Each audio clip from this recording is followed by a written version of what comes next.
नमस्कार मंडळी, स्वागत आहे आपले व्ही स्टोरी इनसाइट्स या आपल्या आठवणीतील चॅनलमध्ये. आपण पाहणार आहोत शिरीष कुमार हा आपल्या आठवणीतील धडा. पश्चिम खानदेशातील नंदुरबारमधील ही गोष्ट. सकाळी सकाळीच आजीने शिरीषला हाक मारली. शिरीष, येतोस का लाडू वळायला? ती म्हणाली, आजी आज मला शाळेत लवकर जायचं आहे. झेंडा घेऊन आम्ही सारे शाळेतून बाहेर पडू आणि मिरवणूक काढू. आज 9 सप्टेंबर, महिना झाला चले जाव चळवळीला.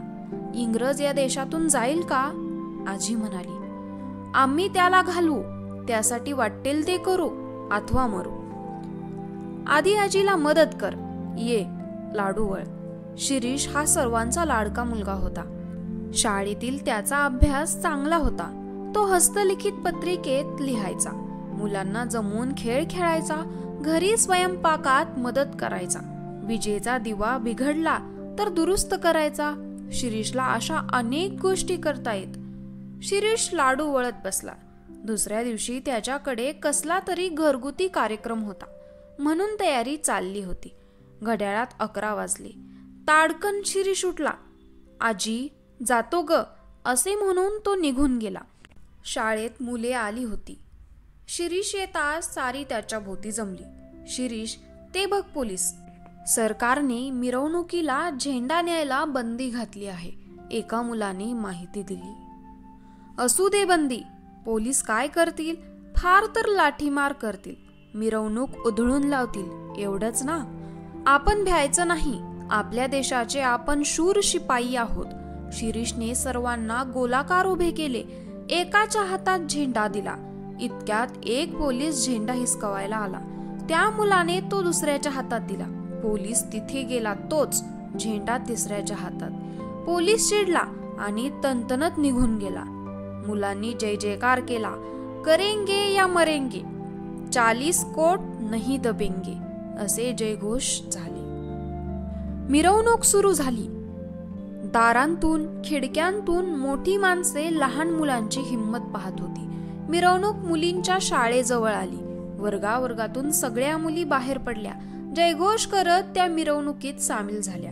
मिरवणूक कोर्टाजवळ आली आणि शिरीषने तेथे भाषण सुरू केले. वकील मंडळी बाहेर येऊन ऐकू लागली. भाषण संपले आणि मिरवणूक पुढे गेली. तेवढ्यात पाठीमागून लाठीमार आणि गोळीबार करत पोलीस आले. मुलांची पांगापांग झाली. काही धीट मुले उभी होती. काही मुली न भीता न पळता गल्लीच्या तोंडाशी उभ्या होत्या. पोलीस तिथे पोचले.